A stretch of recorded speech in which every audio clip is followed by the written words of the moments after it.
Bom dia e obrigado por aguardarem. Sejam bem-vindos à teleconferência da Iguatemi SA para a discussão dos resultados referentes ao segundo trimestre de 2025. Estão presentes hoje conosco o senhor Ciro Neto, diretor-presidente, e o senhor Guido Oliveira, vice-presidente de Finanças e diretor de Relações com Investidores. Informamos que esse evento está sendo gravado e que todos os participantes estarão apenas ouvindo a teleconferência durante a apresentação da Iguatemi.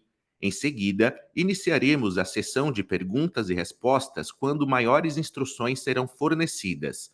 A apresentação está disponível para download no endereço ri.iguatemi.com.br. Antes de prosseguir, gostaríamos de esclarecer que eventuais declarações que possam ser feitas durante essa teleconferência, relativas às perspectivas de negócios da Iguatemi, projeções e metas operacionais e financeiras, constituem-se em crenças e premissas da diretoria da companhia, bem como informações atualmente disponíveis. Considerações futuras não são garantias de desempenho. Elas envolvem riscos, incertezas e premissas, pois se referem a eventos futuros e, portanto, dependem de circunstâncias que podem ou não ocorrer. Investidores devem compreender que condições econômicas gerais, condições da indústria e outros fatores operacionais podem afetar o desempenho futuro da Iguatemi e podem conduzir a resultados que diferem materialmente daqueles expressos em tais considerações futuras. Agora, gostaríamos de passar a palavra ao senhor Ciro Neto, que iniciará a apresentação de hoje. Por favor, senhor Ciro, pode prosseguir. Muito bom dia, é um prazer mais uma vez estar aqui com vocês e recebê-los aí na nossa teleconferência para que a gente possa apresentar aqui os resultados do segundo trimestre de 2025. Acho que vale destacar, né, que por mais um período a gente segue com uma ótima performance, reportando crescimento em nossos principais indicadores operacionais e financeiros. A gente apresentou mais um trimestre sólido, com movimentos bastante relevantes, já começando a colher as boas decisões que nós tomamos do ponto de vista de M&A. Já no nosso resultado, nós encerramos o segundo trimestre de 2025 com vendas totais de 6,3 bilhões, um crescimento de 27,4% em relação ao segundo TRI de 2024. Parte desse crescimento foi pelas movimentações estratégicas do nosso portfólio, como eu falei, né, a inclusão do Pátio Paulista e do Rio Sul, refletindo o crescimento de vendas totais por metro quadrado de 15,9% e por um aumento de 14,4% nas vendas das mesmas áreas. Então, eu acho que aqui, claramente, a gente mostra o quanto a chegada desses empreendimentos no nosso portfólio traz uma robustez ainda maior, uma diferenciação, né, nos principais mercados, né, do Brasil, São Paulo e Rio de Janeiro, o que nos diz que a gente continuará muito fortemente nos beneficiando da entrada desses empreendimentos. Nós encerramos o segundo TRI de 2025 com um crescimento de 16% em relação ao segundo TRI de 2024, né, nos nossos crescimentos de aluguel, refletindo o crescimento dos indicadores de aluguel nas mesmas áreas, bem como a inclusão dos novos empreendimentos. E mesmo com esse crescimento de aluguel, o custo de ocupação continuou caindo para 0,3% em relação ao ano anterior e registrou 10,5% no segundo TRI de 2025, né? Muito também esse indicador é consequência, né, do crescimento de venda e aqui nessa equação entre crescimento e despesa do lojista. Mas essa venda forte que a gente entregou nesse semestre fez com que esse custo de ocupação caísse 0,3%. Olhando para a nossa taxa de ocupação, mantivemos uma excelente taxa de ocupação na casa de 96,4%, né, um resultado de 1,4 ponto percentual acima do mesmo TRI do ano passado. Acho que muito mostrando a nossa expertise na gestão estratégica, que garante um portfólio alinhado às necessidades e desejos do consumidor. Eu acho que mais do que fechar a nossa curva de ocupação, que ao longo dos anos era um desafio, e a gente nos últimos anos vem fazendo esse fechamento e fazendo um número bastante forte nos últimos trimestres, não é só sobre fechamento, mas é sobre a qualificação e trazendo marcas diferenciadas e que ocupam espaços diferenciados no nosso portfólio. E nesse sentido, né, além das assinaturas importantes ao longo do trimestre, nós inauguramos operações que diferenciam ainda mais o nosso mix, né, como a Comme des Garçons, a marca japonesa, a primeira loja da América Latina, aqui no Guatemi, São Paulo. A gente também assinou e trouxe, né, e abriu a Alo Yoga no JK, um sucesso absoluto, a flagship da marca, 250 metros, vendas absolutamente fortes, uma marca que está muito, muito forte no mercado hoje, fora do Brasil. Uma flagship da Mon Depars no JK, para quem não sabe, a Mon Depars é uma marca da Sacha Meneghel. Dolce Gabbana e Birkenstock no Higienópolis, e no interior também movimentos importantes no Galeria, como Pirajá e Baiar, que são marcas que eram desejadas nesses empreendimentos, que têm muito dessa vocação naquele espaço. Falando um pouco aqui dos novos empreendimentos, né? No final de junho, nós concluímos a parte de reestruturação societária relacionada à aquisição das participações no Pátio Paulista e no Pátio Higienópolis, a maior operação de M&A do setor, como todos vocês sabem. E como parte da transação, nós liquidamos os CRIs no valor de 795 milhões, referentes à parcela à vista de 70% do valor total, e, em contrapartida, a transferência das participações detidas por investidores nesses ativos. Além disso, ontem, nós divulgamos a conclusão da venda de 10% da participação no Shopping Pátio Paulista para a FUNCEF, valor total de 244,5 milhões, sendo 70% desse valor à vista. E não podemos deixar também de mencionar, né, que iniciamos a administração do Pátio Paulista, o que é uma felicidade para a gente, trazer o Pátio Paulista para dentro do nosso portfólio, em 1º de julho. A gente está bastante empolgado com esse movimento e temos certeza de que proporcionaremos muitas experiências inesquecíveis para os nossos clientes. Lembrando que o Pátio Paulista é um empreendimento que está cravado no meio de São Paulo, nos bairros de maior adensamento e renda de São Paulo, e que está trazendo para a gente resultados importantes e continuará trazendo resultados ao longo dos próximos trimestres. Olhando também para o Marketplace e para o Galeria, em junho também nós finalizamos a venda de 49% do complexo do Marketplace e do Galeria Shopping por 500 milhões, dos quais 294 milhões foram recebidos à vista em junho.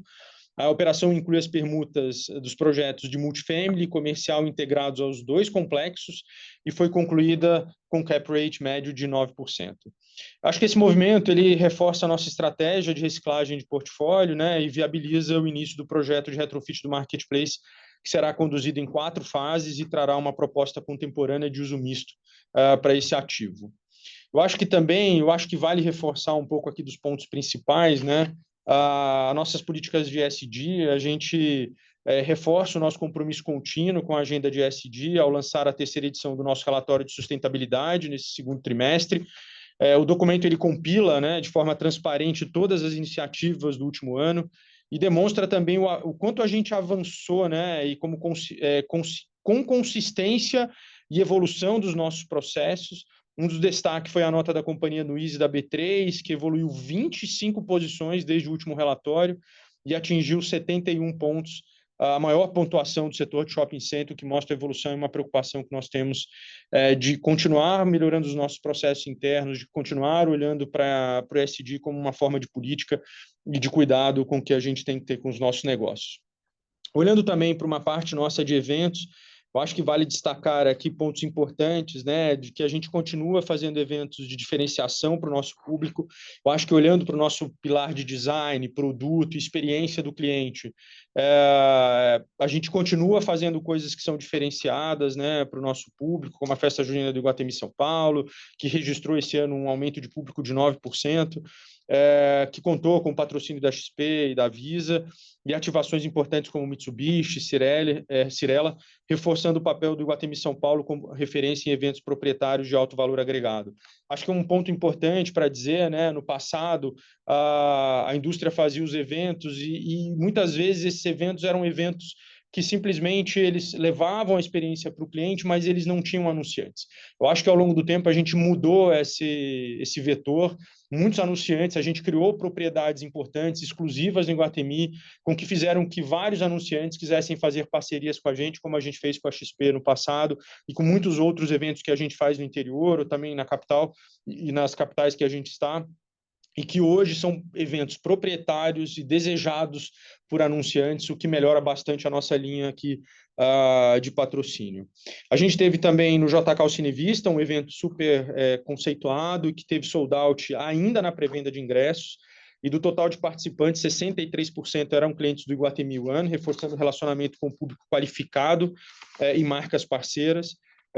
E agora também levando essa experiência para o Rio Sul, a gente fez o nosso primeiro Cinevista no Rio Sul, um sucesso absoluto, pré-venda esgotada também muito rapidamente, inclusive buscando cada vez mais levar a diferenciação daquilo que a gente acredita da experiência para o cliente no nosso portfólio. E a gente não pode deixar de citar também, né, olhando para os eventos de alto fluxo, né, a gente encerrou a exposição do Chaves com uma temporada no nosso shopping do Praia de Belas, com sucesso absoluto, mais de 80 mil visitaram as atividades que reuniam ambientes interativos, cenários icônicos dos seriados do Chaves e do Chapolin, e que também foi um sucesso absoluto agora no Iguatemi Rio Preto. Ou seja, faz parte do nosso pilar de desenvolver eventos exclusivos, diferenciados, tanto para os clientes de maior poder aquisitivo, olhando para o Iguatemi One, mas também eventos de tráfego de fluxo nos nossos shoppings no interior, ou seja, também na capital. Eu acho que aqui deixa uma mensagem, né, que a gente teve um sólido desempenho nos nossos ativos, somado à gestão ativa, a geração de valor para os nossos lojistas e consumidores, sustenta a consistência dos nossos resultados. Nós seguimos confiantes com o segundo semestre e focados na entrega do valor de acionistas e dos stakeholders, tá? Agora eu vou passar a palavra para o Guido, que vai aqui detalhar um pouco do nosso resultado financeiro. Bom dia, pessoal. Falando um pouco dos nossos indicadores operacionais, como o Ciro bem falou, um trimestre muito forte da Iguatemi no seu operacional. Vale primeiro destacar a parte da nossa BL, a parte do nosso trabalho de otimização dos nossos ativos, né? Então, a nossa BL total cresce 8,6%, com a entrada do Pátio Paulista no dia 14 de abril, dentro da BL total. Na BL própria, a gente tem uma variação de 0,5%, considerando aí as compras que fizemos, né? Então, o Pátio Paulista, o Rio Sul, que não estava no segundo TRI de 24, a venda, né, de 18% do Alphaville e a venda de São Carlos em setembro do ano passado, e a venda de 49% do Marketplace do Galeria, que aconteceu aí no dia 30 de junho desse TRI. Tá? Então, os nossos shoppings, a gente já tinha 17 shoppings, né, contra 16 no ano passado, com a entrada do Pátio Paulista desde o dia 14 de abril. É importante mencionar as nossas vendas totais, né? A gente já era a maior venda por metro quadrado do Brasil, a gente passa a ser a segunda maior venda total das empresas listadas, né? Passando aí ter 27, com crescimento de 27,4%, uma venda total de 6,3 bilhões de reais, tá? Um crescimento de 27% no TRI e um crescimento no semestre de 22%. Isso mostra o trabalho que a gente fez de reposicionamento do portfólio, né? Com a entrada de 2 shoppings importantes, como o Rio Sul e o Paulista, além do fortalecimento da nossa participação no Pátio de Higienópolis. Vale ressaltar, né, que a entrada do Paulista e do Rio Sul no nosso portfólio, eles passam a ser o quarto e o quinto melhor shoppings do nosso portfólio, né? Deixando o Iguatemi Porto Alegre e o Iguatemi Campinas em sexto e sétimo. Então, mostra aí o trabalho bem feito e o fortalecimento que o Ciro falou bem do fortalecimento do nosso portfólio dentro da cidade de São Paulo, dentro do estado de São Paulo, o maior player da cidade. Nós já éramos o maior player do estado, mas a gente agora passa a ser, já era o maior player da cidade de São Paulo e fortalece o nosso posicionamento dentro da cidade. Quando a gente olha o nosso same-store sale, um same-store sale de 12%, um same-store sale de 14%, só reafirmando sobre um IPCA de 5%, um crescimento de 9% sobre o IPCA na venda da mesma área, né? Então, muito forte nesse segundo TRI de 25, né? Quando a gente olha o nosso same-store rent, aí 10,4%, com um ganho real sobre o IGPM de 5,4%, ou seja, a gente volta a ter um ganho real acima de 5%, um número que orbitou aí no quarto, no terceiro e no segundo TRI do ano passado, caiu um pouco no primeiro TRI de 25% por conta da sazonalidade, um TRI menos forte, mas a gente volta aí com um ganho real de 5%, né? Importante também, né, falar da nossa ocupação, como o Ciro falou, 96,4%, a gente vem desde dezembro do ano passado orbitando numa ocupação entre 97 e 96,5%, né, considerando que o primeiro semestre é mais fraco que o segundo semestre, tendo em vista tudo que a gente tem de contratação, a gente está bem tranquilo para manter essa ocupação e buscar um número acima até o final do ano, tá? E por último, o crescimento dos nossos indicadores por metro quadrado, que mostra aí acima de 15% em todos os indicadores, tanto na venda, no aluguel por metro quadrado shopping, no aluguel por metro quadrado total, que mostra aí o reposicionamento de carteira e o que vai começar a refletir nos próximos trimestres, tá? Passando para o slide seguinte, né, quando a gente fala do nosso resultado financeiro, aqui o nosso resultado financeiro, eu vou para o resultado ajustado, né, que a gente tira a linearização e o swap de ações que foi liquidado no começo de abril. Então, a partir do terceiro tri, a gente não vai ter mais esse reflexo na despesa financeira líquida, tá? O EBITDA crescendo em 91%, considerando a venda, o ganho de capital sobre a venda do marketplace da galeria, né? Tirando esse efeito, a gente teve um EBITDA nos shoppings de 285 milhões, um crescimento aí de 22,8%, né, recorrente, né, tirando os efeitos tanto da venda do marketplace da galeria e o efeito dos investidores parceiros que compraram com a gente a participação aí do Pátio Paulista de Higienópolis, que o resultado orbitou aí de 14 de abril até 30 de junho no nosso resultado, e a partir de 30 de junho, quando nós entregamos a participação para eles definitiva, né, eles, contra a entrega do CRI, deixaram de passar no nosso resultado, né? Vale também mencionar que é um número menor, mas um crescimento muito forte do EBITDA varejo, né? O EBITDA de varejo foi de 2,5 milhões, com uma margem de 6%, contra um EBITDA positivo, mas praticamente zero do segundo TRI de 24%. Mas vale mencionar o varejo crescendo 36% e uma margem perto dos 10%, né, a gente com 6,3%, e a receita líquida crescendo 36%. Isso mostra a fortaleza das vendas do portfólio da retail, que são marcas pautado principalmente no internacional, crescendo muito forte, e com a entrada agora de Comme des Garçons e a Loewe, que entrou ali no final do segundo TRI do ano passado, tá? Passando para o próximo slide, aqui a gente mostra o nosso resultado recorrente, né? O resultado de receita líquida crescendo 22%, 389 milhões, o EBITDA recorrente crescendo 23,8 milhões, chegando a 288 milhões de reais, o lucro líquido crescendo 2,8, chegando a 109 milhões e meio, e o FFO recorrente caindo 8,2, né, por conta aí da despesa financeira, que eu vou falar no próximo slide, chegando a 142 milhões. Com a despesa financeira aqui, eu acho que vale aqui eu falar um pouco sobre a despesa financeira.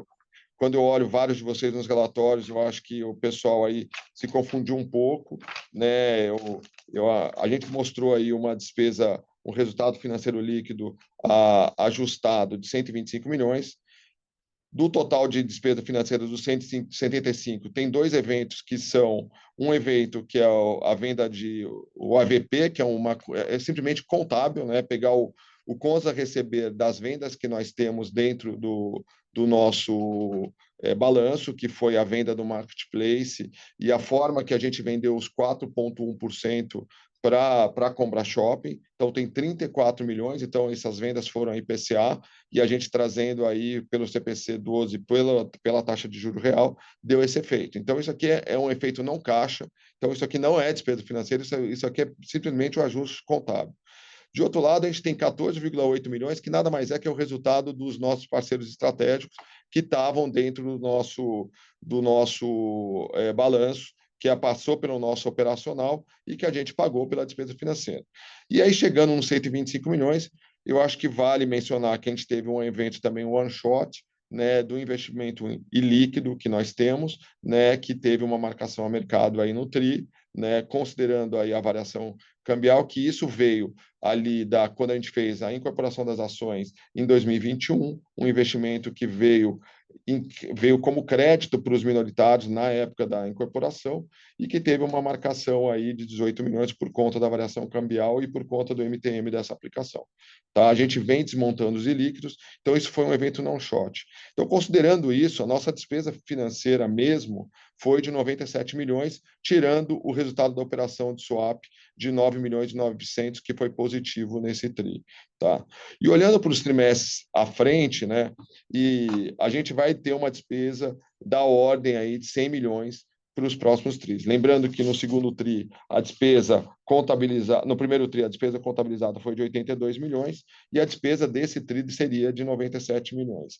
Lembrando também, né, gente, que na despesa financeira a gente teve um descasamento entre o pagamento do M&A e o recebimento da venda. A gente pagou o M&A no dia 14 de abril, 700 milhões, e recebemos 290 milhões em dia 30 de junho. Então, não fez não gerou nenhuma remuneração ou diminuição da despesa financeira aqui no TRI a vendas do Marketplace, porque entraram no dia 30 de junho. E a gente agora, né, como a gente bem mencionou, que a gente ficaria na aquisição de 2 bilhões 586 da Brookfield, a gente reafirmou que a gente ficaria com 700 milhões, a gente agora concretizou ontem a venda da FUNCEF, né, que ela exerceu a preferência, né, atrasou um pouquinho, a gente queria ter feito no segundo TRI, acabou fazendo agora no começo de agosto, né, e a gente tem mais uma venda dos 7%, como a gente já também anunciou desde os primeiros comunicados, que também deve concretizar aí nas próximas semanas, né, e vocês já devem saber qual é o fundo que está comprando, porque já saiu aí até no valor econômico. Tá? Olhando para o nosso endividamento, né, a gente fecha o endividamento com uma alavancagem de 1,90, considerando um EBITDA ajustado dos últimos 12 meses de 1 bilhão 255, né? Se você tirar o ganho de capital do Marketplace do Galeria, que está no nosso EBITDA, aí o ganho de capital do Marketplace, que foi de 139,065, né, a gente vai para uma alavancagem de 2,13. Mas também já considerando a venda que a gente fez aí para a FUNCEF e a venda para o nosso parceiro estratégico, a nossa alavancagem volta para uma alavancagem abaixo de 1,90 e a gente deve fechar com uma alavancagem no ano aí entre 1,85 e 1,90. Tá? Com isso, eu termino a minha apresentação e abro aí para perguntas e respostas. Iniciaremos agora a sessão de perguntas e respostas apenas para investidores e analistas. Caso haja alguma pergunta, por favor, cliquem no botão levantar a mão. Se a sua pergunta for respondida, você pode sair clicando em abaixar a mão. As perguntas serão atendidas na ordem em que são recebidas. Por favor, aguardem. A nossa primeira pergunta vem de Mário Simplício, Morgan Stanley. Bom dia, time Iguatemi. Obrigado por tomar minha pergunta. A minha pergunta é mais focada em Pátio Paulista. Eu queria saber como foram as primeiras impressões da companhia agora que vocês estão assumindo a gestão em julho, e quais foram as oportunidades que vocês viram em termos de low-hanging fruits no ativo, principalmente considerando que já é quase 100% ocupado. Então, o que vocês acham que consegue mexer no curto prazo já para melhorar a performance do ativo? E, em geral, perspectivas para a gestão da companhia nesse ativo. Legal, obrigado aí pela pergunta, Mário.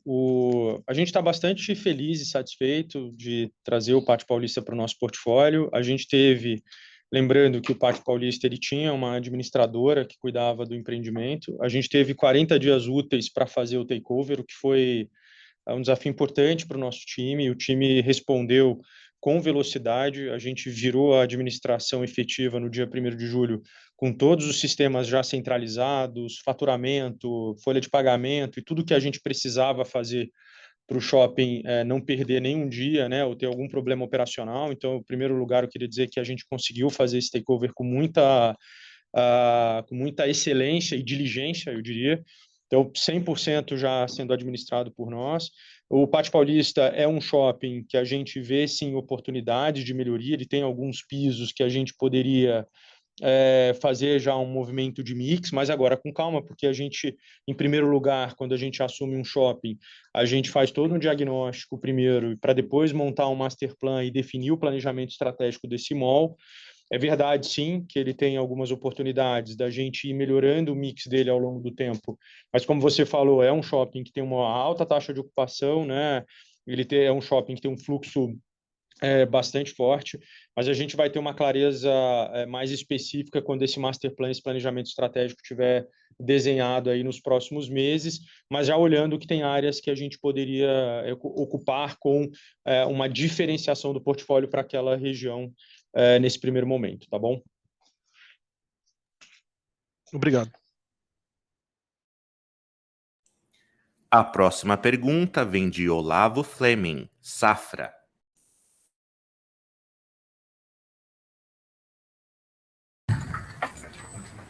Bom dia, Ciro. Bom dia, Guido. Obrigado pelo espaço. Eu tenho duas aqui do nosso lado. A primeira seria em relação ao Rio Sul. Estão com a administração do ativo já há quase um ano. Eu queria entender melhor com vocês quais iniciativas vocês já tomaram no ativo e, olhando para frente, quais outras melhorias vocês se enxergam ainda espaço. Essa seria a primeira. E a segunda seria em relação à inflação de custos, considerando o pipe de expansões, né? Eu entendo que, apesar de estarem começando agora as obras, vocês tentam fechar contrato de forma antecipada, né? Então, nesse sentido, vocês têm sentido alguma pressão, principalmente de mão de obra diante do mercado imobiliário aquecido? Obrigado. Obrigado, Olavo, pela pergunta. Eu vou responder a primeira, vou deixar o Guido aqui responder a segunda. O Rio Sul, a gente realmente já está lá, né, desde o ano passado.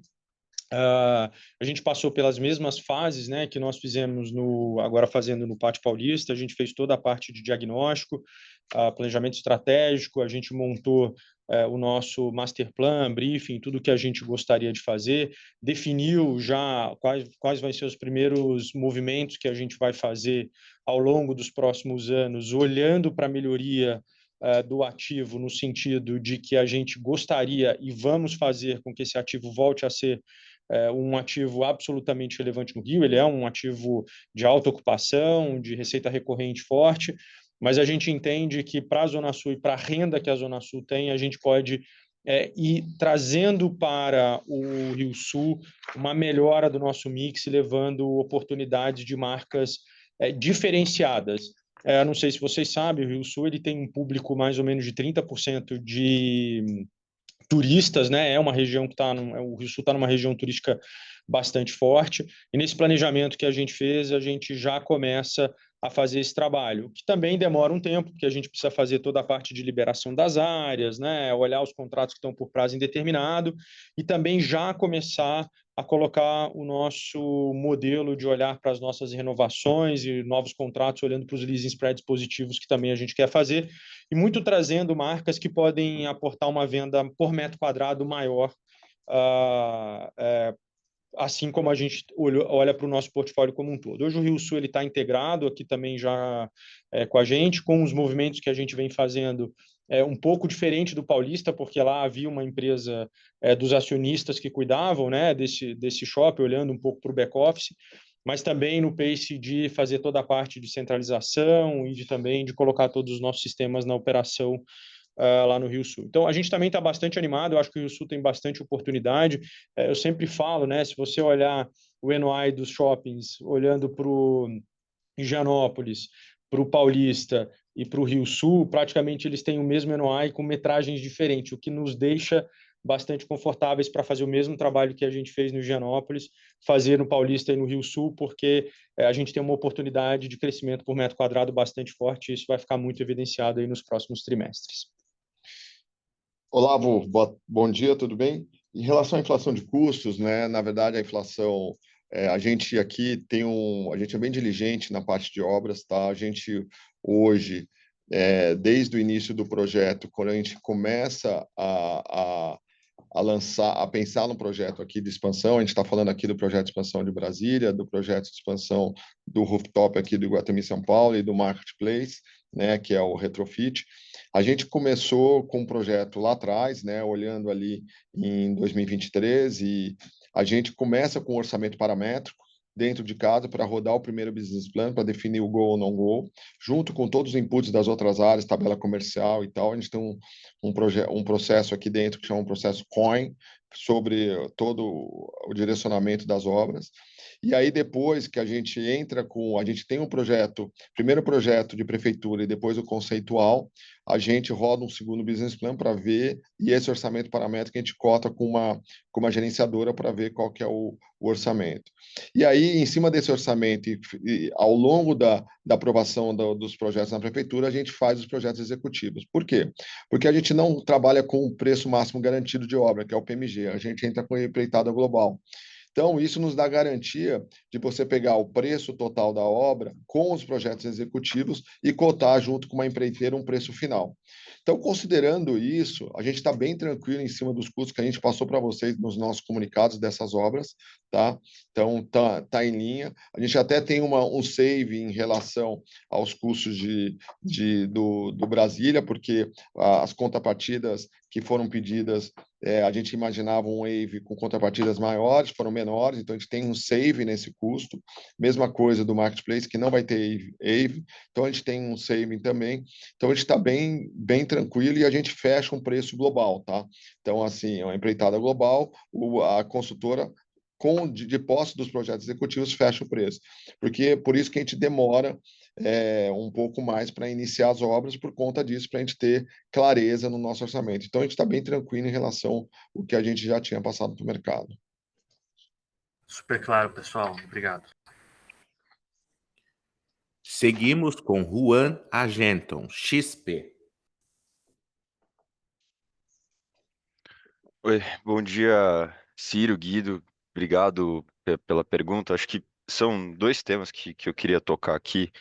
O primeiro é mais sobre operacional e vendas, né? Acho que, assim, se vocês pudessem dar um pouco de cor, como que vocês estão vendo o operacional de julho, principalmente em vendas, e um pouco da expectativa que vocês têm para o 3Q. E ainda nesse assunto, acho que moda foi um dos destaques, acho que mais positivos ali de same-store sales, né? Eu queria que vocês talvez pudessem comentar um pouco do que tem sido destaque nesse segmento, o que vocês têm visto como drivers e um pouco de também expectativa para frente, eu acho que seria interessante. Agora, meu segundo ponto é um pouco de perspectiva de crescimento de aluguel por metro quadrado, né? Acho que vocês comentaram bastante desse crescimento no 100%, né? Que você tem entrada de Rio Sul, entrada de Pátio Paulista, tá ajudando bem nesse crescimento.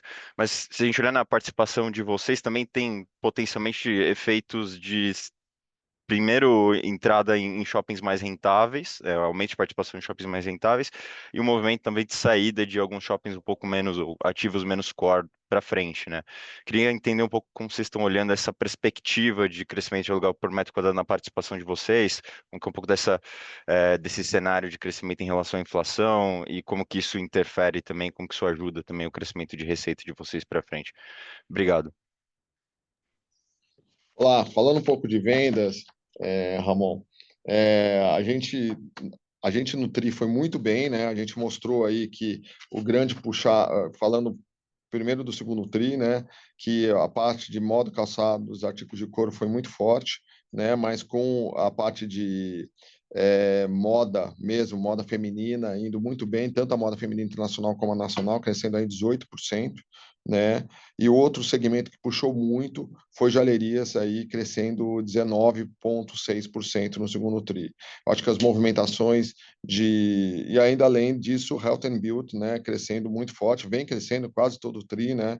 E nesse TRI aí, quando você olha as âncoras de Health and Beauty e satélite aí crescendo aí quase 12%. Health and Beauty já vem numa toada acima do double digit há muito tempo, né? Mas moda, que é onde a gente tem mais ABL concentrado, crescendo 17%. Então, puxou muito a nossa venda. Eu acho que assim, a gente tem uma venda no internacional que vem performando muito bem. O Ciro falou no speech de Alo Yoga, que inaugurou no Iguatemi, no JK, desculpa, a flagship, batendo todos os recordes de venda.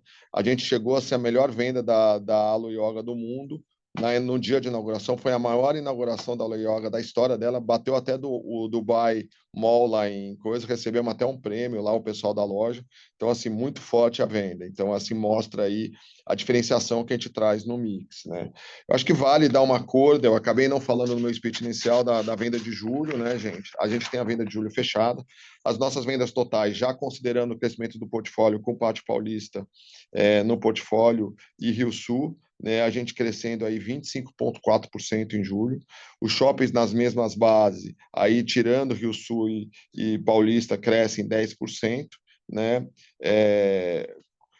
A gente teve aí os shoppings, flagship malls, os nossos principais shoppings crescendo acima de 15%, ou seja, mostra aí a fortaleza da moda internacional e da moda nacional e o varejo indo super bem, moda também indo muito bem nesse né, nesse mês de julho, desculpa.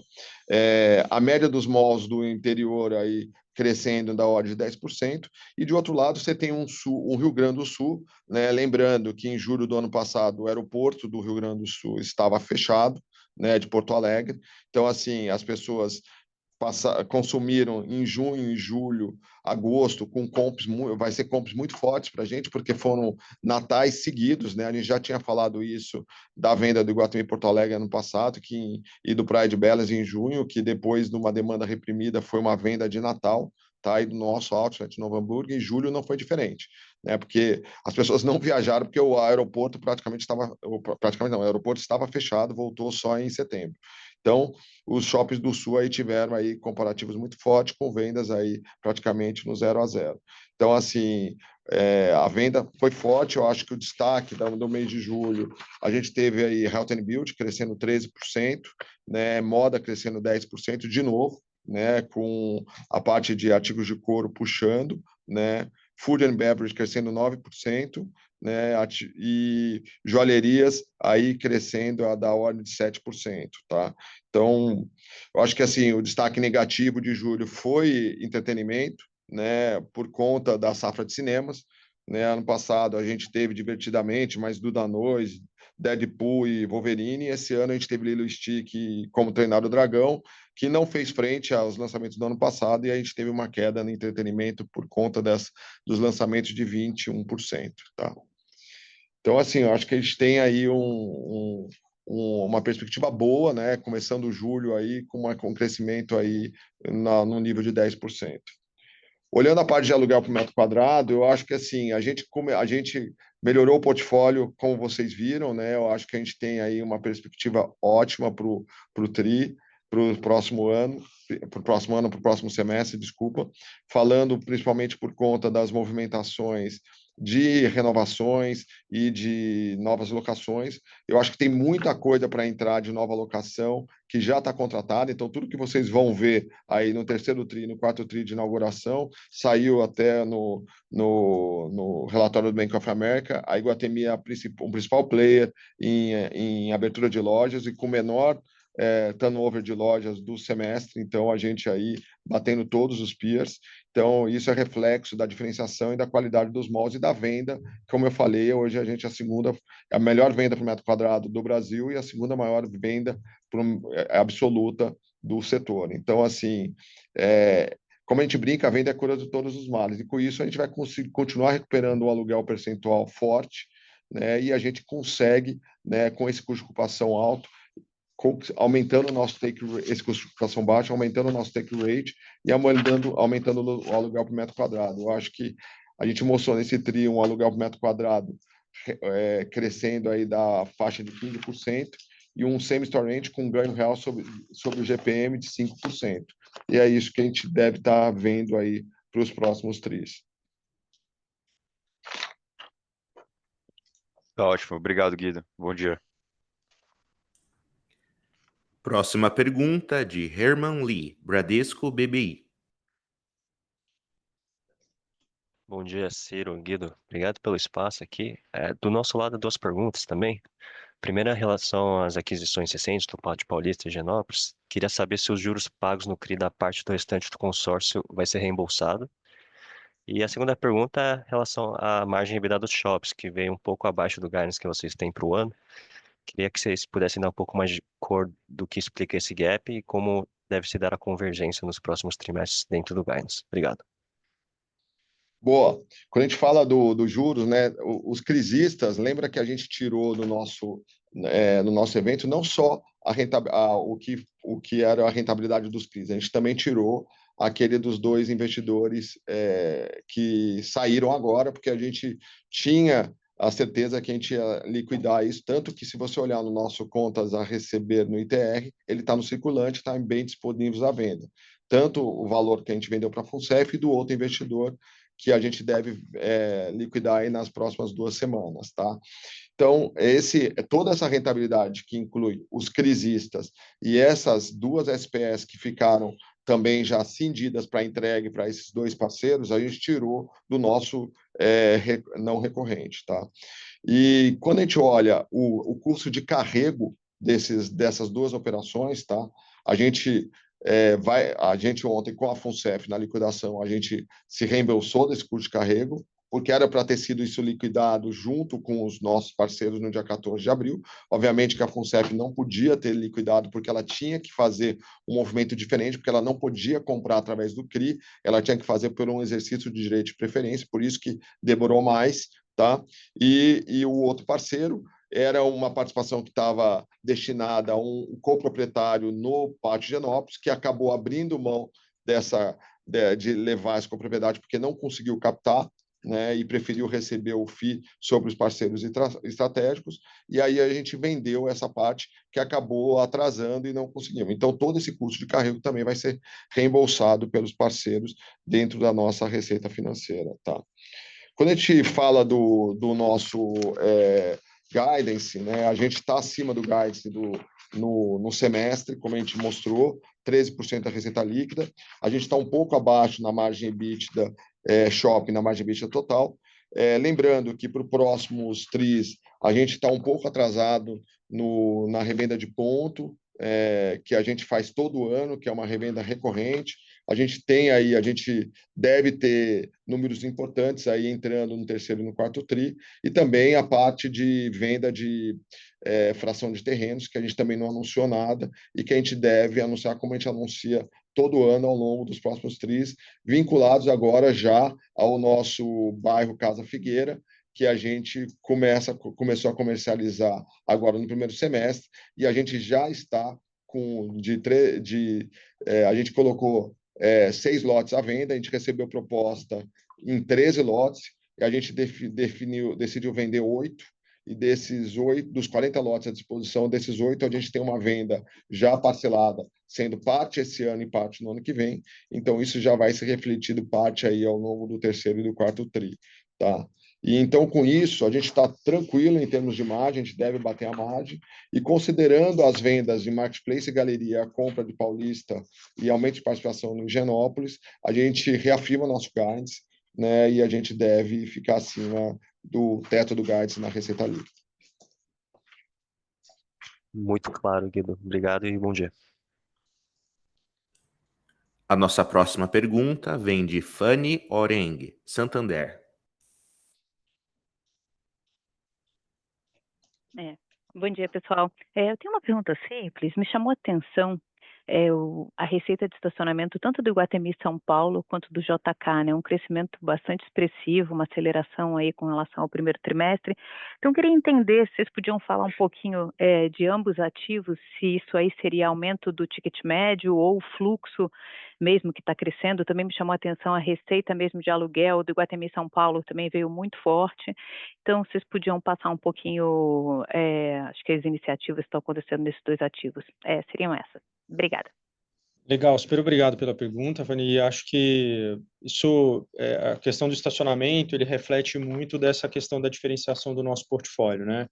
Todos os anos a gente tem uma pesquisa que a gente olha para o mercado, a gente tem um repasse de tarifa, todos os anos a gente faz isso ali na virada do ano, mas especificamente esse ano, a força que a gente tem, ela não está tanto ancorada na tarifa, sim, tem um pedaço dessa discussão que mas boa parte é crescimento do nosso valet. O valet do Iguatemi São Paulo vem crescendo a 2 dígitos bastante alto nos últimos 2 anos, uma utilização bastante forte do nosso serviço de valet, tanto no Iguatemi, aqui como também no JK, em outros malls, que tem uma receita maior, né, porque tem também uma tarifa maior do nosso cliente, que é um cliente realmente diferenciado, de alto poder aquisitivo e que no final do dia usa bastante o serviço do valet, e o nosso valet no Iguatemi São Paulo vem crescendo acima de 2 dígitos há bastante tempo já, crescimentos bastante robustos, né? E que também eu acho que a questão aqui das vendas do Iguatemi muito reflete também essa diferenciação de coisas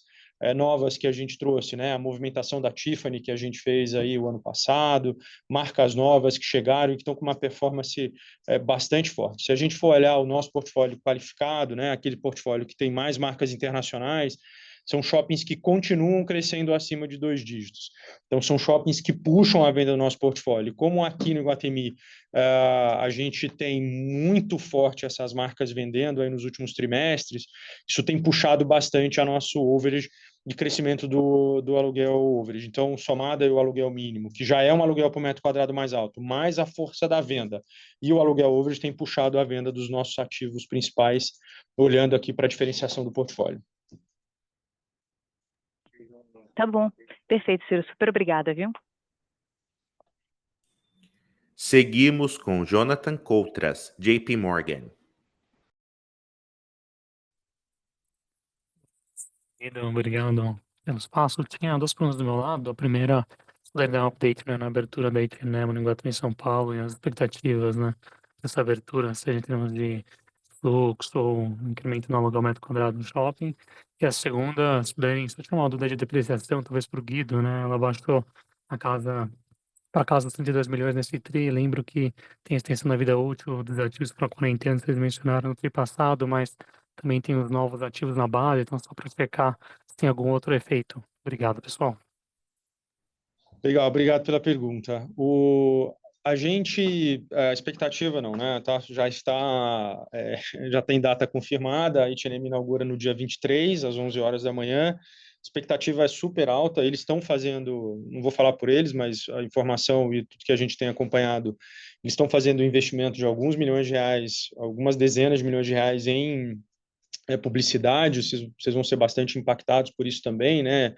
Coisa no YouTube, canais digitais, numa expectativa bastante grande sobre a performance dessa loja, porque vai ser a primeira loja no Brasil, né? Então, já está confirmada, ela inaugura agora no dia 23, a nossa expectativa é a melhor possível, né? Ela ocupa um espaço hoje de mais de 1.000 metros quadrados ali na frente do Iguatemi, a gente já tem um plano de ação nosso e deles em conjunto, tanto de comunicação quanto de operação desses dias. A H&M, quando abre lojas no mundo, tem bastante expectativa de pessoas vindo para cá, assim como foi com a Sephora aqui, quando a gente abriu o JK. A gente também tem um plano de ação robusto, tanto de operação quanto de marketing, para fazer essa loja performar o máximo que ela puder, e a expectativa deles é a melhor possível. Está vindo para o Brasil uma boa parte da diretoria global da H&M para acompanhar essa abertura. Tamanha a importância que é abrir uma H&M no Iguatemi São Paulo, 2 marcas absolutamente consolidadas e fortes, e em conjunto vão levar a diferenciação aqui para o nosso cliente, né? Falando um pouco da depreciação, Leonardo, não mudou nada, né? No segundo TRI é reflexo do aumento da vida útil, tá? Que a gente fez no primeiro TRI. Lembrando que a gente tinha uma depreciação acelerada quando a gente comparada com todos os peers, né? A gente fez um laudo em relação à depreciação, tendo em vista que a gente tem shopping aí que vai fazer 60 anos de vida, que é o Iguatemi São Paulo, né? Shoppings da década de 80, então não fazia nenhum sentido você ter uma depreciação acelerada. Então a gente olhou e fizemos um laudo. O laudo ficou até acima do que é o nosso laudo que a gente fez na contabilidade, tá? Então, a gente reviu a depreciação a partir do primeiro trimestre, tá? Então, assim, o segundo TRI tem, obviamente, a entrada dos ativos, né? Mas também o reflexo é todo a queda da depreciação é reflexo da vida útil, tá? Não, perfeito. Obrigado, Guido, Ciro. A próxima pergunta vem de Kiefer Kennedy, Citi. Tudo bem, pessoal? Bom dia. Obrigado pela oportunidade de fazer uma pergunta aqui, no qual são duas. Vocês explicaram ali os pontos específicos das aquisições, só queria entender da ótica aqui do CAPEX de aquisição reportado, né? Um bi 50, queria entender um pouco dessa composição, que representa aqui o stake Iguatemi, enfim, de outros parceiros. Esse valor foi um pouco acima do que eu imaginava, mas entendo que tenha essa composição das aquisições. E a outra ainda no tema dos pátios, né, o ajuste ali de parceiros pátios, né, que foi quase 18 milhões de EBITDA, com um pouco mais de 18 de top line. Eu queria entender um pouco mais dessa dinâmica de rentabilidade aqui dos pátios, o que essa margem EBITDA eventualmente implica, o que não tá, eventualmente não está passando aqui dentro. Ela é, obviamente, acima da companhia, do restante da companhia, e queria entender um pouco dessa rentabilidade à frente para o que fica no stake dentro da Iguatemi, né? São essas duas. Obrigado. Boa pergunta. Olhando a primeira pergunta de aquisições, foi muito bom, porque a gente vai explicar. Esse 1 bilhão e 50, ele tem 1 bilhão e 50 que a gente botou em aquisições aqui, tem um reflexo tanto da nossa compra do Maple, lembra que a gente comprou 700 milhões, né? Então tem uma parte que saiu no caixa, outra ficou no contas a pagar, né? Então, e aí o nosso fluxo de caixa aqui é sempre contábil, mostrando o evento da operacional, as variações de operacional, investimento e financiamento. E dentro desse 1 bilhão e 40, então, tem os 700 nosso, né? E tem a parte da FUNCEF e da RBR.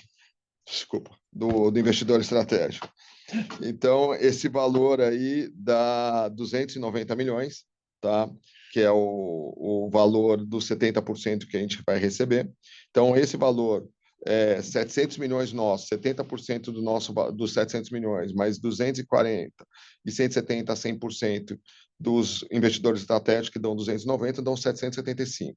Aí, para 1 bilhão e 49, tem um evento de reclassificação, que foi o Rio Sul. Lembrando que o Rio Sul a gente comprou em setembro através de um instrumento de CRI. Lembrando que quem listrou esse CRI, diferentemente da aquisição dos parques, foi a Combra Shopping. Ela criou uma NILCO chamada Par Shopping. Essa Par Shopping listou um CRI, a gente comprou esse CRI, né? E esse CRI teve que fazer a mesma reorganização societária, que levou 90 dias para que a gente entregasse os CRIs para receber a participação imobiliária. A gente recebeu a participação imobiliária em 2 de janeiro, e entregamos os CRIs, né? A gente recebeu a rentabilidade do shopping do dia 15 de setembro até o dia 31 de dezembro, tá? Mas a gente, no dia 2 de janeiro, a gente recebeu via receita financeira. A gente, obviamente, quando a gente mostrou o quarto TRI, a gente mostrou isso dentro do nosso gerencial, mas a gente, em termos contábeis e financeiros, a gente liquidou o CRI no dia 2 de janeiro, né, entregando a propriedade. Só que quando a gente fez isso, a gente fez a movimentação no operacional, né? E o certo era ter feito uma movimentação na parte de investimentos. E aí a gente reclassificou, né, no segundo TRI, devia ter sido feito no primeiro TRI, esses 270 milhões.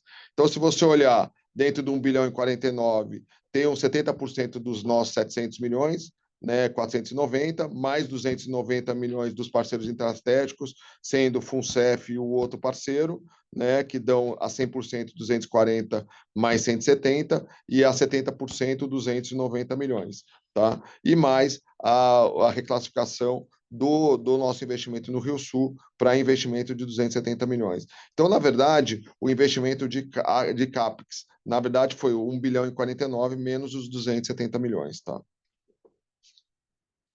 Do Rio Sul. Olhando para a segunda questão, né, do ajuste como pátio, né, na rentabilidade, né, a gente tirou nesse resultado o resultado que a gente recebeu como crisista, né, que passou pelo nosso operacional, que a gente pagou na despesa financeira dos parceiros estratégicos, né, que entraram com a gente, e também da RBR da FUNCEF. Eu acho que, tanto olhando para frente, né, a gente vai ter uma melhora da margem, tendo em vista que se vocês olharem o nosso NOI total, né, ficou até acima do consenso, porque esses shoppings são shoppings com NOI muito forte, né, e com uma margem NOI da ordem de 90%. Então, eu tenho absoluta certeza que nos próximos trimestres a gente vai ter esses shoppings com o que eles têm e a nossa participação. A gente aumentou a nossa participação no Higienópolis, né, para 30%, e a gente ficou com uma participação ainda pequena no Pátio Paulista de 11,5%, mas a gente tem 18% do Rio Sul, né? Então a gente vai ter uma melhora de margem aí, EBITDA, nos próximos trimestres, tendo em vista que esses shoppings performam com NOI, com margem NOI em torno de 90%.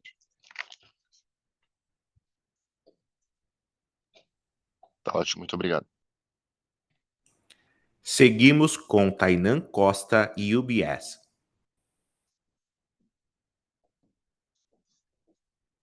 Opa, bom dia, pessoal. Obrigado pelo espaço.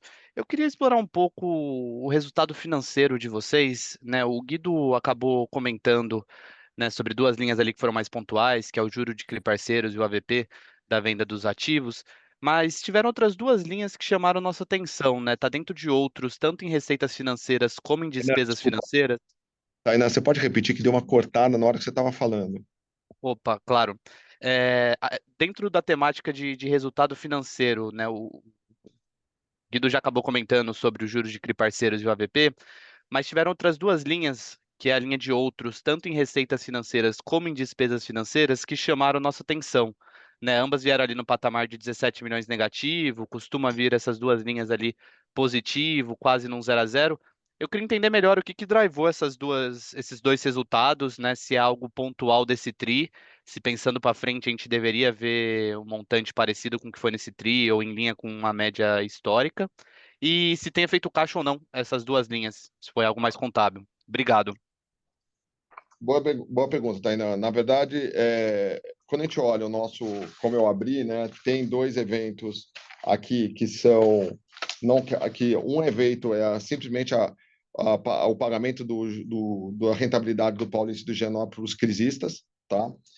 Né? E tem o outro que é o AVP tanto das parcelas do Marketplace que a gente vai receber em 26, 27 e 28, e também parte do ajuste ao valor presente da parcela do BBIG, que a gente vendeu os 4.1 para a Compra Shopping. Nós vendemos 18% dos 4.1 e o BBIG vendeu 33%. Na composição, eles exerceram a preferência, mas a gente comprou 55%, lembre, e a gente devolveu para eles 4.1 para eles ficarem com 50.1 do shopping, e eles nos pagaram com a distribuição de resultado por 12 anos. Então, isso aqui nada mais é o valor presente dessa distribuição de resultado que a gente vai receber pelos próximos 12 anos, tá? E que, na verdade, você vai tendo o efeito tanto do AVP do Marketplace como dessa participação que a gente vendeu do Rio Sul para a Compra Shop, você vai recebendo e vai baixando esse AVP trimestre a trimestre, tendo em vista que o prazo vai diminuindo, e, obviamente, se a taxa de juro real cair, você também tem uma devolução desse AVP. Então, não tem efeito caixa. O ponto é que nós vamos receber tudo corrigido pelo IPCA. Isso aqui é basicamente cumprindo a norma contábil, tá? Quando a gente olha a despesa financeira, aí, olhando tanto na receita, os outros, como na despesa, eu acho que nos outros eu cheguei a falar, a gente tem um investimento que é ilíquido, que quando a gente fez a incorporação em 2021, lembra que a gente recebeu todo o ativo e passivo da antiga Gereissat Participações, que virou a Iguatemi S.A., e quando a gente fez o comitê independente fez a avaliação dos ativos, isso veio, como entre ativos e passivos, veio o credor em ativos, fora o prêmio que foi dado para o minoritário para aprovar a incorporação em 2021. Né? E um desses ativos é um investimento que a gente tem num fundo ilíquido, que tem alguns investimentos que ficam fora do país, e aí teve uma marcação a mercado sobre esse investimento, né, ao longo, porque é um investimento que ele tem uma marcação a mercado atrasada, tá? Então ela teve agora, e além disso uma variação cambial, porque é um investimento lá fora, negativa, tendo em vista a apreciação do real sobre o dólar aí no TRI. Então esse teve um impacto em outros aqui de 18 milhões de reais, tá? Que está aqui no outros da Receita Financeira. Tá? Esse evento, a gente não acredita que vai ter um evento desse nos próximos tris. Tá? Quando a gente olha na despesa com juro, em outros, você tem a despesa do nosso contas a pagar. Tá? Então, contas a pagar das aquisições, né, principalmente do Rio Sul, do Paulista e do Higienópolis. Lembra que a gente tem 30% a pagar, corrigido pelo CDI, né? E aqui dentro dos 16.809 também tem o contas a pagar que é menor, mais dos parceiros Funcef e do investidor, que a gente deve liquidar nas próximas 2 semanas, mas essa despesa financeira a gente restituiu agora no recebimento da Funcef ontem e na venda, nesse carrego que a gente teve na venda para o parceiro que a gente vai ter agora, tá? E olhando isso, então, dos 125 milhões, se você tirar os 9 milhões e 900 do resultado da operação da Swap, né, tirar o AVP, né, que a gente teve, o nosso despesa financeira recorrente aí não seriam 125, seriam da ordem de 103 milhões. Então, como eu falei, para os próximos tris, né, a gente vai ter, considerando aí a nossa alavancagem, tendo em vista a compra dos PATs e a venda do marketplace, a gente vai ter uma despesa aí da ordem de 100 milhões, aí, 100 a 105 milhões, que seria a despesa recorrente, considerando um juro de 15% aí nos próximos 2 tris, tá? Perfeito, Guido, muito claro. Obrigado. Seguimos com Gustavo Fabris, BTG Pactual. Bom dia, Ciro, Guido, prazer falar com vocês. Tem uma pergunta aqui do meu lado, né? Dentro desse tópico de movimentações dentro do portfólio de vocês, queria entender um pouco da cabeça da companhia para futuros investimentos e também reciclagem dentro do portfólio, e também quão confortáveis vocês estão hoje com o nível de alavancagem atual, pensando até em possíveis aquisições no futuro. Obrigado. A gente tem conversado bastante sobre isso e acho que o principal ponto para a gente acho que a gente completou um ciclo agora importante na companhia. A gente trouxe para dentro do portfólio acho que 2 empreendimentos absolutamente no-brainer do ponto de vista de decisão, né? Era uma oportunidade que passou no mercado para a gente poder fazer. Se você olhar o posicionamento do Pátio Paulista em São Paulo, se você olhar o Rio Sul também no Rio, né? Acho que foram movimentos muito importantes e que a gente, olhando para os resultados e para o futuro, a gente vai colher bastante fruto dessa questão. Esses shoppings já fazem parte dos 5 principais shoppings, olhando para a venda por metro quadrado e para a receita por metro quadrado do nosso portfólio. Então, eles trazem essa robustez. Então, acho que a gente passou essa fase e também o aumento do stake do Higienópolis, né, o que trouxe para a gente uma receita que já era para a gente recorrente, mais receita recorrente, né, porque é um shopping que a gente trabalhou nos últimos anos para deixá-lo do nosso formato, com a nossa cara, e que hoje é um shopping que cresce venda, cresce receita. Eu acho que agora a gente está muito mais olhando para o mercado do ponto de vista de que a gente nunca está fechado, né? Não é um assunto nosso que fica, vamos dizer assim, debaixo do tapete. A gente está sempre conversando sobre ele, porque no final do dia a gente tem que ficar atento às oportunidades que aparecem, mas não com o apetite que a gente teve olhando para essas aquisições que a gente fez agora. Então é muito mais olhando se se aparecer alguma oportunidade muito única para a gente avaliar. Não estou dizendo que a gente faria, mas para a gente poder avaliar. Então hoje a gente tem algumas entregas para fazer aí, né, nos próximos anos, como a expansão de Brasília, o retrofit do Marketplace, o próprio término do desenvolvimento do bairro Figueira. Então, tem coisas importantes dentro de casa para fazer. O nosso foco agora está na consolidação do Pátio Paulista e do Rio Sul como trabalho, planejamento e entrega de curto, médio e longo prazo. A gente sempre vai olhar, mas com uma expectativa muito mais de ter uma coisa muito, muito diferenciada para a gente poder fazer. Perfeito, muito obrigado. Seguimos com Jorel Guilotti, Goldman Sachs.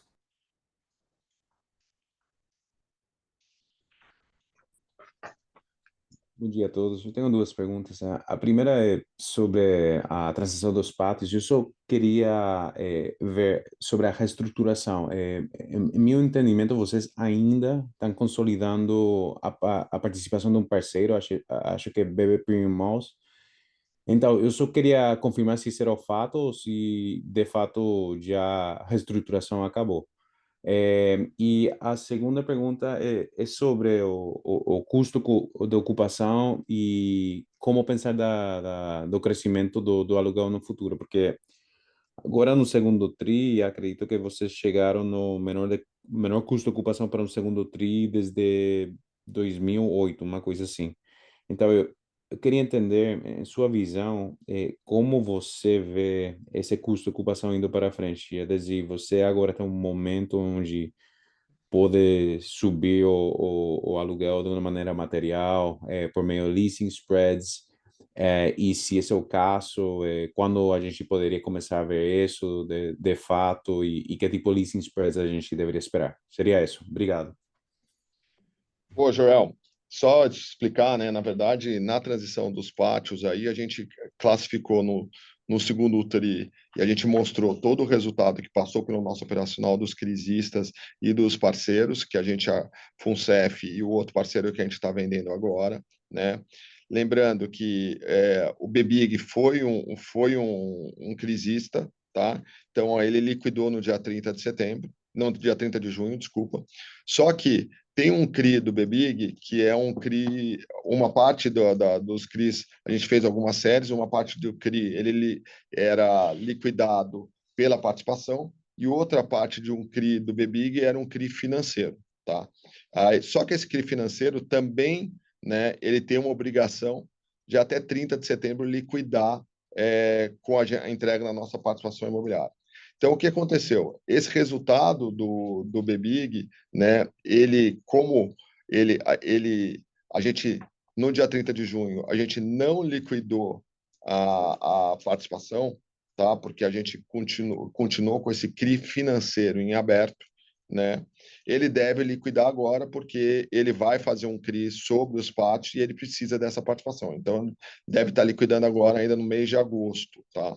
Então, assim, o que transitou no nosso resultado ainda, você vê, se você olhar na nota explicativa, né, do contas a receber e do contas a pagar, você vai ver que esse CRI BBIG financeiro tem lá um ativo de 240 e um passivo de 240, né? Então, é zero.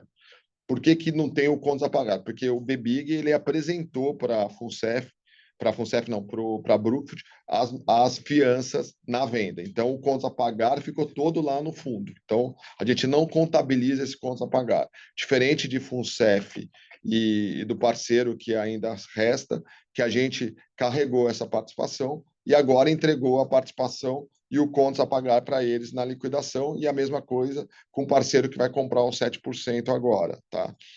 Esse do BBIG, então, a gente liquida agora em agosto. Então, sobre o resultado, a gente vai mostrar isso em julho e agosto, ainda transitou no nosso resultado.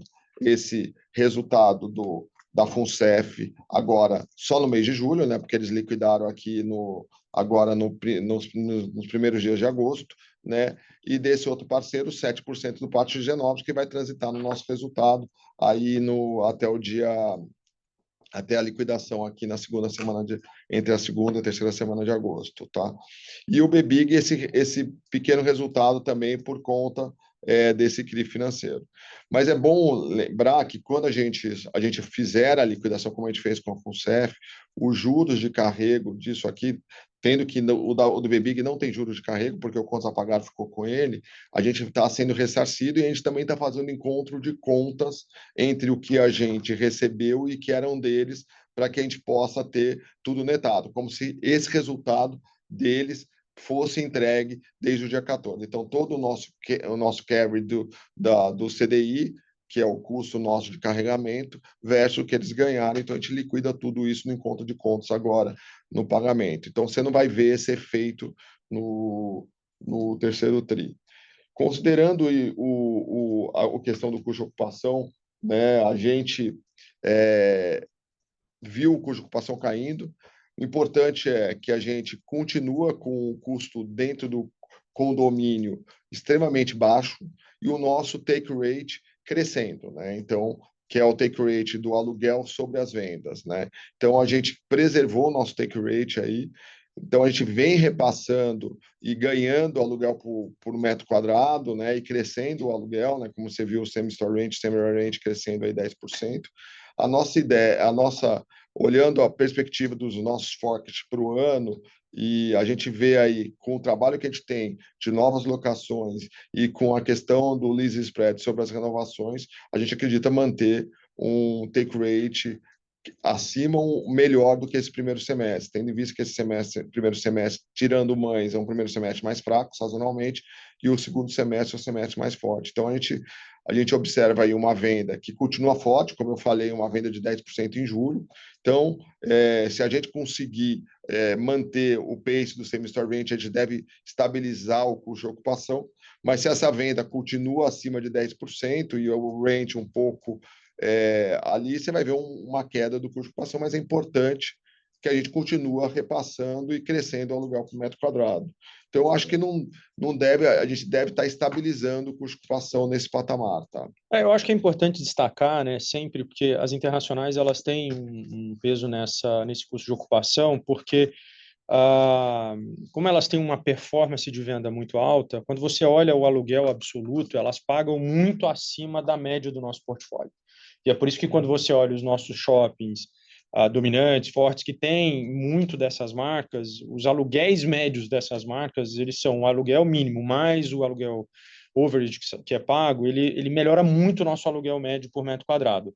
Mas como eles pagam acima do break-even, eles estão sempre ali no aluguel percentual. Isso acaba segurando um pouco o nosso take rate para subir. De qualquer maneira, você tem o restante do portfólio, que hoje a gente está com um setup muito mais... A gente trabalhou nisso aí nos últimos meses, o Guido, o time, todo mundo, para que a gente tivesse um setup olhando loja a loja, análise de contrato a contrato, olhando as perspectivas, laudos periciais, para que a gente possa, ao longo do tempo, buscar essa diferença. A venda sempre está na frente, né, da capacidade que a gente tem de buscar essa diferença, mas hoje a gente criou, inclusive, metodologias e análises, olhando aqui um pouco dos nossos indicadores e como a gente usa um pouco aqui da nossa inteligência de analytics, para também poder fazer uma previsão dessa venda ao longo do tempo e poder não só estar olhando para o passado desse lojista, mas olhando para o potencial de venda que ele tem, a capacidade que a gente tem de negociar com ele, buscando leasing spreads positivos. A gente já fez isso em novas locações ao longo dos últimos 12 meses, buscando um número muito diferente do que a gente vinha fazendo aí no passado, e olhando para os contratos a renovar, nesse setup de olhando a contrato por contrato, absolutamente centralizado hoje, passando diretriz absoluta para os nossos times que negociam, para que a gente possa buscar esse take rate e tirar essa diferença e buscar esse aluguel.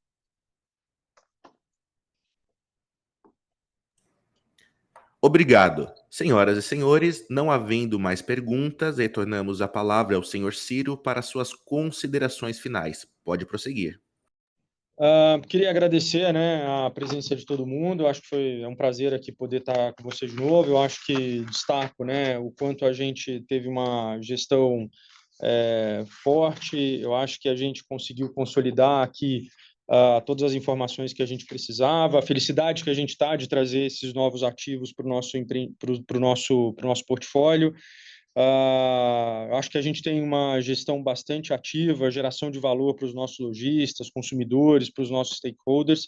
A gente segue muito confiante com o segundo semestre, a gente segue focado na entrega de valor para os nossos acionistas, para todas as pessoas que têm uma relação com a gente, os nossos stakeholders. Eu acho e acredito que a gente ainda terá um segundo semestre ainda melhor do que a gente teve até aqui. Então, muito obrigado aí pela presença de todos e contem com a gente. Concluímos assim a teleconferência da Iguatemi. Obrigado pela participação. Tenham um bom dia.